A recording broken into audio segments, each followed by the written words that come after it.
Mega TV நேயர்களுக்கு அன்பு வணக்கம். மகளிர் நலம், பெண்களுக்கான பல பிரச்சனைகளை பற்றி பார்த்துட்ருக்கோம். பெண்களை பொறுத்த வரைக்கும் இன்றும் மாதவிலக்கு நிற்பது என்பது ஒரு முக்கியமான வாழ்க்கையில் நடக்கிற ஒரு நிகழ்வு. இன்றைக்கி பெண் குழந்தைகளாக இருக்கும்போது பருவம் அடையும் போது அந்த பெண்ணை பொறுத்த வரைக்கும் அது ஒரு புதிதான உணர்வு, ஒரு புதிதான ஒரு விஷயம். ஆனால் அவங்க சுற்றி இருக்கிற அம்மா அப்பா சொந்தக்காரங்களுக்கு அது ஒரு சந்தோஷமான நிகழ்வு. இந்த பெண்ணுடைய பூ பெய்து என்பது அவர்களுடைய உடல் ரீதியான வளர்ச்சி, முதிர்ச்சி, அவர்களுடைய பெண்மைக்கான முக்கியமான உணர்வாக கருதுகிறோம். ஆனால் இதே பெண் ஒரு 40 வயதை கடந்து ஒரு 45 வயதிலிருந்து 50 வயதுக்குள் மாதவிடாய் நிற்கும் பொழுது எதிர்நோக்கிற ஒரு பிரச்சனை, மென்சஸ் நிற்குது அப்படின்னா அவங்களுக்கு அதில் பல பிரச்சனைகள் ஏற்படலாம். ஸோ இதை தான் நம்ம மெனோபாஸ்ன்னு சொல்கிறோம். இந்த மெனோபாஸுடைய காலகட்டங்கள் பெரிமெனபாஸ், மெனோபாசல், போஸ்ட் மெனோபாசல். இந்த காலகட்டத்தில் பெண்களுக்குன்னு சில பிரத்யேகமான பிரச்சனைகள் வரலாம். குறிப்பாக மெனோபாஸ் வருகிற பெண்கள் எதிர்நோக்கிற தங்களுடைய பிரச்சனைகளுக்கு தீர்வு கேட்டிருக்காங்க. இந்த நிகழ்ச்சியில் அந்த பெண்களுடைய கேள்விகளுக்கான பதில்களை பார்க்கலாம். சுசி சோமு என்ற நேர் எழுதியிருக்கிறாங்க. Doctor, what is the solution for a women who has no desire to have sex due to dryness in her vagina after menopause? when I try to have sex, moisture doesn't form. அவங்க என்ன சொல்கிறாங்கன்னா, மாதவிடாய் நின்ன பிறகு பெண்களுடைய பெண் உறுப்பில் ஏற்படுற உலர்வுத்தன்மை, அந்த வெஜைனால் ஏற்படுற உலர்வுத்தன்மையினால் பாலியல் உறவு கொள்வதில் பிரச்சனைகள் வருது. இதுக்கு என்ன தீர்வுன்னு கேட்குறாங்க. ஏன்னா எல்லாருக்கும் தெரியும், ஒரு பெண்ணின் ஆண் பெண் ஒரு தாம்பத்திய உறவில் முக்கியமான ஒன்று லூப்ரிகேஷன். இந்த லூப்ரிகேஷன் சீராக இருந்தால் தான் உறவு கொள்கிறத பிரச்சனைகள் வராது.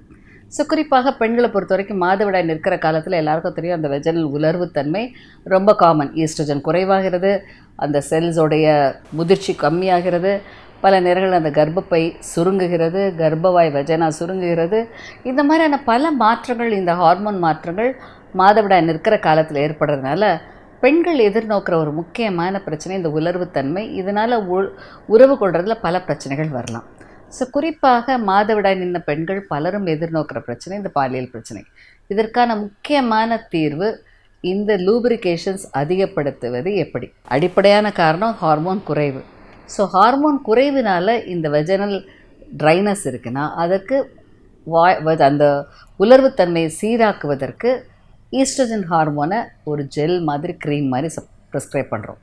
இந்த ஜெல் யூஸ் பண்ணும் பொழுது இந்த பெண்களுக்கு அந்த செல்லினுடைய முதிர்ச்சி, அதாவது அந்த செல் ட்ரை ஆகிறது, அந்த செல்லுடைய வளர்ச்சி குறைவாகி, அந்த செல்ஸில் அட்ரஃபி ஆகிறது குறைவாகி, அந்த செல்ஸ் மறுபடியும் நல்லா வளர்வதற்கும், அந்த லேயர் வெஜைனலோட ஸ்கின் லேயர் ட்ரைனஸ் குறைஞ்சு மாய்ஸ்சர் இன்க்ரீஸ் ஆகுவதற்கான வாய்ப்புகள் உண்டு. ரெண்டாவது முக்கியமான விஷயம், இந்த க்ரீம் யூஸ் பண்ணி தொடர்ந்து யூஸ் பண்ணும்பொழுது அந்த வெஜைனல் ட்ரைனஸ் கண்டிப்பாக குறையும். ஏன்னா ஈஸ்ட்ரோஜனை 3 விதமாக எடுத்துக்கலாம். ஒன்று மாத்திரைகளாக எடுத்துக்கலாம், பேட்சஸாக எடுத்துக்கலாம், க்ரீம்ஸாக யூஸ் பண்ணலாம். பொதுவாக மாத்திரைகள் சாப்பிடும்பொழுது இது லிவர் வழியாக பைபாஸ் பண்ணி உடலில் உள்ள எல்லா உறுப்புகளுக்கும் செல்லலாம்.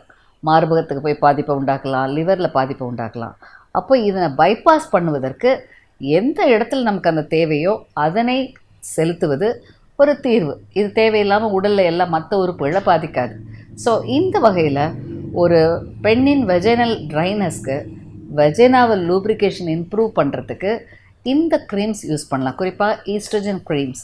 இந்த ஈஸ்ட்ரோஜன் க்ரீம்ஸ் யூஸ் பண்ணும்பொழுது இந்த பெண்களுக்கு அந்த உலர்வுத்தன்மை குறைவாகுது, அந்த கார்னிஃபிகேஷன் சொல்கிற அந்த ட்ரைனஸ், அந்த செல்ஸுடைய மாற்றங்கள் சீராகிறது. இந்த செல்கள் மாற்றங்கள் சீராகிறதுனால இந்த பெண்ணுக்கு அந்த பெண் உறுப்பின் நல்ல ஒரு அந்த ட்ரைனஸ் குறைஞ்சு நல்ல வளர்ச்சி ஏற்பட்டு அதனால் ஏற்படுற உலர்வுத்தன்மை இல்லாத நிலை ஏற்படுது. இது தவிர இந்த ஈஸ்ட்ரோஜன் க்ரீம்ஸ் யூஸ் பண்ணி அந்த ஈஸ்ட்ரோஜன் அதிகமாகும் போது இதிலிருந்து வருகிற உணர்வு ரீதியான விஷயங்களும் இந்த பெண்களின் உணர்வுகளையும் தூண்டுகிறது. இதனால் இவங்களுக்கு கண்டிப்பாக நல்ல ஒரு தீர்வு கிடைக்கும்.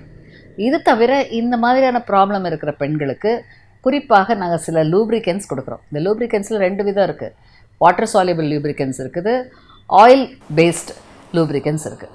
இந்த ஆயில் பேஸ்ட் லூப்ரிகன்ஸ் பொதுவாக அதிக நேரம் அந்த லூப்ரிகேஷன்ஸ் கொடுப்பதற்கு வாய்ப்புகள் உண்டு. இந்த வாட்டர் சால்யூபிள்ங்கிறது கொஞ்சம் இமீடியட்டாக குறைவாகும். ஸோ உங்களுக்கு என்ன மாதிரியான லூப்ரிகன்ஸ் பெட்டராக இருக்குன்றத நீங்கள் உங்களுடைய யூஸ் பண்ணி பார்த்து தெரிஞ்சுக்கலாம். ஸோ அந்த வகையில் இவர்களுடைய உடலுக்கு தேவையான லூப்ரிகன்ஸை சில ப்ரிஸ்கிரைப் பண்ணலாம். இது நீங்கள் உறவு கொள்ளும் பொழுது யூஸ் பண்ணலாம். இதன் மூலமாக அந்த உலர்வுத்தன்மை குறைவாகும், உங்களுடைய செக்ஷுவல் ப்ளஷர்ஸும் இம்ப்ரூவ் ஆகும். இதனால் உருவாகிற செக்ஷுவல் டிஸ்ஃபங்க்ஷன். ஏன்னா பொதுவாக என்ன ஆகும், இந்த லூப்ரிகேஷன் சரியில்லைன்னா பண்ணும்போது வலிகள் இருக்கலாம், எரிச்சல் ஏற்படலாம், அதில் ஒரு இன்ட்ரெஸ்ட் இல்லாதனால அந்த உணர்வு ரீதியான டிசைரே குறைவாகலாம். ஸோ கண்டிப்பாக இதுக்கு ஒரு சொல்யூஷன் இருக்குது, இது வலி இருக்காது, ஒரு நல்ல ஒரு ப்ளஷர் கொடுக்குற விஷயமாக மாறினா கண்டிப்பாக இதுக்கு தீர்வு கண்டிப்பாக அமையும். ஸோ அதனால தான் பாலியல் உறவு கொள்றதுல பிரச்சனை இந்த போஸ்ட் மெனபாசல் விமனுக்கு ஈஸ்ட்ரஜன் ரீப்ளேஸ்மெண்ட் தெரப்பி கொடுக்குறோம், தேவைப்பட்டால் லூப்ரிகன் ஜெல் கொடுக்குறோம். இதுலேயும் சரியாதவங்களுக்கு லேசர் என்பது மிக முக்கியமான ஒரு தீர்வு. இந்த வெஜைனல் லேசர் என்பது அந்த வெஜைனல் அட்ரஃபியான அந்த செல் லேயர்ஸை நல்லா ரெஜுவினேட் பண்ணுது. ஏன்னா இப்போ பொதுவாக இந்த செல்ஸ் உலர்வு தன்மை காரணம் அதனுடைய இலாஸ்டிசிட்டி குறைவாகி அதனுடைய கொலாஜன் குறைவாக. பொதுவாக இந்த ஈஸ்ட்ரஜன் வந்து அந்த கொலாஜன் டிஷ்யூ ஃபார்மேஷனுக்கு முக்கியமான பங்கை வகிக்கிறது. ஸோ இந்த கொலாஜன் குறைவாகும்போது இந்த பெண்களுக்கு இந்த பிரச்சனை ரொம்ப அதிகமாகும். ஸோ வெஜைனல் லேசர் யூஸ் பண்ணும்பொழுது குறிப்பாக அந்த லேசர்லேருந்து வருகிற அந்த ஹீட் வந்து இந்த கொலாஜன் உற்பத்தியை இம்ப்ரூவ் பண்ணி அந்த கொலாஜனஸை ரீவிட்டலைஸ் பண்ணி அதனை உருவாக்குறது. இதன் மூலமாக அந்த கொலாஜன் உருவாகும் பொழுது கண்டிப்பாக இந்த வெஜைனல் எபித்தீலியலோட ஃபார்மேஷன் சீராகி அதனுடைய லூப்ரிகேஷன்ஸ் மற்றும் அதனுடைய தன்மை நல்ல இம்ப்ரூவ் ஆகி இந்த பிரச்சனைக்கு தீர்வாகவும் அமைகிறது. ஸோ கண்டிப்பாக இதனால் பாதிக்கப்பட்ட பெண்கள் கவலைப்பட வேண்டிய அவசியம் இல்லை. ஏன்னா இன்றும் பெண்களுடைய வாழ்க்கை, அதாவது லைஃப் எக்ஸ்பெக்டன்சி 65லேருந்து 75க்கு மேலே ஆயிடுச்சு. ஸோ கிட்டத்தட்ட ஒரு 45லேருந்து 75 வரைக்கும் ஒரு 30 வருட காலம் இந்த பெண்கள் மெனபாசல் காலத்தில் வாழ்கிறாங்க. இவங்கெல்லாம் வாழ்நாளோட கடைசி நாள் வரைக்கும் உறவு கொள்ளலாம். அதற்கு தீர்வாக இந்த வழிமுறைகளை எடுத்துக்கிட்டிங்கன்னா கண்டிப்பாக சந்தோஷமாக வாழ முடியும்.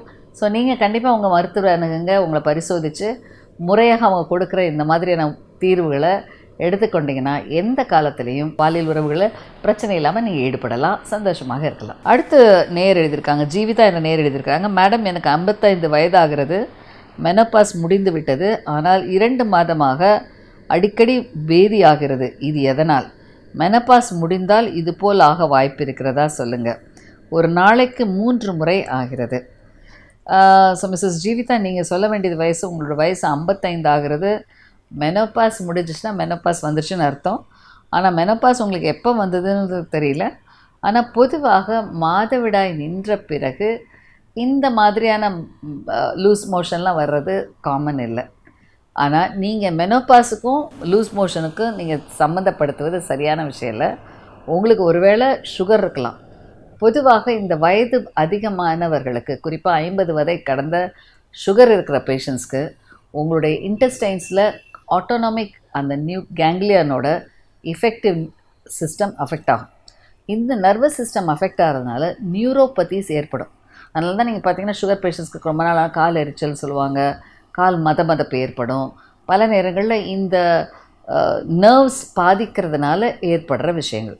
இதே மாதிரி இந்த நரம்பு மண்டலங்கள் அந்த பெண்ணின் குடல், அதாவது இன்டெஸ்டைன்ஸை பழுதாக்கும் போது இவர்களுக்கு இதனால் இந்த பிரச்சனைகள் ஏற்படலாம். ஸோ அந்த வகையில் இவர்களுக்கு பிரச்சனை ஏற்படும் பொழுது பல நேரங்களில் அவங்க எதிர்நோக்கிற பிரச்சனை இந்த மாதிரி அடிக்கடி மோஷன் போகிறது, அடிக்கடி சாப்பிட்டோன்னே ஒரு மோஷன் போகிறது. இது எல்லாமே கேஸ்ட்ரோகோலிக் ரிஃப்ளெக்ஸ்ன்னு சொல்லுவோம். இந்த கேஸ்ட்ரோகோலிக் ரிஃப்ளெக்ஸ் சில பெண்களுக்கு இந்த ஆட்டோனாமிக் நியூரானல் எஃபெக்ட் வயது அதிகமாகும்போது சர்க்கரை வியாதி இருக்கிறவங்களுக்கு அதிகமாகி அதனால் இந்த பெண்களுக்கு இந்த பிரச்சனைகள் ஏற்படலாம். ஸோ கண்டிப்பாக உங்களுக்கு நீங்கள் பண்ண வேண்டிய முக்கியமான விஷயம், உங்களுடைய உடலை ஒரு கேஸ்ட்ரோ ஸ்பெஷலிஸ்ட்டை காண்பீங்க. பல நேரங்களில் உங்களுடைய குடலில் ஏற்படுற சில புற்றுநோய்க்கான ஆரம்ப அறிகுறி கூட இந்த மாதிரி அடிக்கடி லூஸ் மோஷன்ஸ் ஏற்படலாம். ஸோ என்ன காரணத்தினால உங்கள் பவலுடைய ரொட்டீன் டிஸ்டர்ப் ஆகிறது என்பதை முறையாக பரிசோதித்து அதற்கான தீர்வை தெரிஞ்சுக்கொள்ளுங்க. மாதவிடாய் நிற்பதற்கும் இந்த மாதிரியான பிரச்சனைகளுக்கும் சம்மந்தம் இல்லை. தேவையில்லாமல் இதை கன்ஃபியூஸ் பண்ணாமல் ஒரு ப்ராப்பரான கேஸ்ட்ரோ டாக்டர்கிட்ட போய் உங்களை முறையாக பரிசோதித்து சரி செய்து கொள்ளுங்கள். அடுத்து சாண்ட்ரா தீபா என்ற நேர் எழுதியிருக்கிறாங்க. Doctor, I had early menopause at 42. அவங்க 42 வயசில் நான் மாதவிடக்கு நின்றுச்சு. Now 47. But last 2 days periods pain மாதிரி இருக்குது. யூரின் ரெட்டாக போகுது. What is the reason madam? Will it come again? Sandra, டிப்பிக்கலாக நீங்கள் சொல்கிற விஷயம் யூரினரி இன்ஃபெக்ஷன்ஸ். பொதுவாக யூரினரி இன்ஃபெக்ஷன் ஏற்பட்ட பெண்களுக்கு இந்த மாதிரி யூரின் போகும்போது எரிச்சல் ஏற்படும், வலிகள் ஏற்படும், சில நேரம் யூரின் பிளட்டாக போகும். ஸோ நீங்கள் உங்கள் வயசு 47ன்னு சொல்கிறீங்க. பொதுவாக மெனோபாஸ் மாதவிடாய் நின்ற பெண்களுக்கு இந்த பெண் உறுப்பில் ஏற்படுற மாற்றங்கள், அந்த உலர்வுத்தன்மை, அந்த சுருக்கங்கள், அந்த அந்த பெண் உறுப்பு சுருங்குவது, இதனால் என்ன ஆகுனா உங்களோட யூரினரி ட்ராக்டும் குறைவாகும். இதுதான் ஜெனிட்டோ யூரினரி சிண்ட்ரோம் ஆஃப் மெனோபாஸ்னே சொல்லுவோம். இந்த மெனோபாசல் காலகட்டங்களில் இந்த பெண்கள் எதிர்நோக்கிற முக்கியமான பிரச்சனையே இந்த யூரினரி சிம்டம் அதிகமாக ஏற்படும். ஸோ இந்த சிம்டம்ஸ் வருவதற்கான முக்கியமான காரணம் உலர்வுத்தன்மையும் அந்த யூரித்ரல் கன்ட்ராக்ஷன் தான். ஸோ முதல் முக்கியமான விஷயம், நீங்கள் முதல்ல ஒரு யூரின் கல்ச்சர் எடுங்க. யூரினில் இன்ஃபெக்ஷன் இருக்கான்றதை பரிசோதிங்க. யூரினரி இன்ஃபெக்ஷன் தான், அதுக்கு ஸ்பெசிஃபிக்கான ஆன்டிபயோட்டிக்ஸ் எடுத்துக்கொள்ளுங்க. அதிகமான தண்ணீர் குடிங்க. குறிப்பாக பாலியல் உறவு கொள்வதில் கொஞ்சம் கவனம் செலுத்துங்க. பல நேரங்களில் இந்த யூரினரி இன்ஃபெக்ஷன் வருவது இந்த மாதிரியான உறவு கொள்ளும் பொழுது ஏற்படுற சின்ன ட்ராமா, சின்ன இன்ஃபெக்ஷன்ஸ்னால ஈஸியாக தொத்துக்கள் வரலாம். சில நேரங்களில் இந்த பெண்களுக்கு குறிப்பாக அந்த பெண் உறுப்பில் ஏற்படுற சில நேரம் ஸ்டோன்ஸ் கூட உருவாகலாம். பல நேரங்களில் அந்த யூரித்ரல் ஸ்ட்ரிக்சர்னு சொல்லுவோம். யூரினரி ட்ராக்டோட ஹோல்ஸ் சின்னதாகி சுருங்கிடலாம். ஸோ இந்த மாதிரியான காரணங்கள் இந்த மாதவிடாய் நின்ற பெண்களுக்கு அதிகமாக ஏற்படும். இதுதான் ஜெனிட்டோ யூரினரி சிண்ட்ரோம்னே சொல்கிறோம். நீங்கள் முக்கியமாக உங்கள் மருத்துவர் கைனகாலஜிஸ்ட் அணுகி முறையாக பரிசோதித்து யூரினரி இன்ஃபெக்ஷன்ஸை கம்ப்ளீட்டாக கரெக்ட் பண்ணுங்கள். தேவைப்பட்ட ஒரு ஸ்கேன் எடுத்து ரெசிடுவல் யூரின் இருக்கான்றதை பாருங்கள். ஸ்டோன்ஸ் எதுவும் இருக்கான்னு பாருங்கள். தேவைப்பட்டால் சிஸ்டாஸ்கோபி பண்ணி யூரித்ரல் ஸ்ட்ரிக்சர் எதுவும் இருக்கான்னு பாருங்கள். ஏன்னா இந்த காலகட்டத்தில் திரும்ப திரும்ப இந்த மாதிரி யூரினரி இன்ஃபெக்ஷன் வரலாம். ஒரு முறை இதை சரியாக கவனிக்கலைன்னா அடுத்தடுத்து பரவி சில நேரம் கிட்னிக்கு பரவக்கூட செய்யலாம். ஸோ கண்டிப்பாக நீங்கள் உடனே மருத்துவரை கண்டு முறையாக யூரின் கல்ச்சர் டெஸ்ட் எடுத்து என்ன காரணம், என்ன தொத்து என்பதை ஸ்பெசிஃபிக் ஆன்டிபயோட்டிக்ஸ் கொடுத்து கம்ப்ளீட்டாக கரெக்ட் பண்ணுங்கள். அப்போ தான் பிற்காலத்தில் இதனால் வர பின் விளைவுகளும் காம்ப்ளிகேஷன்ஸும் வராமல் இருக்கும்.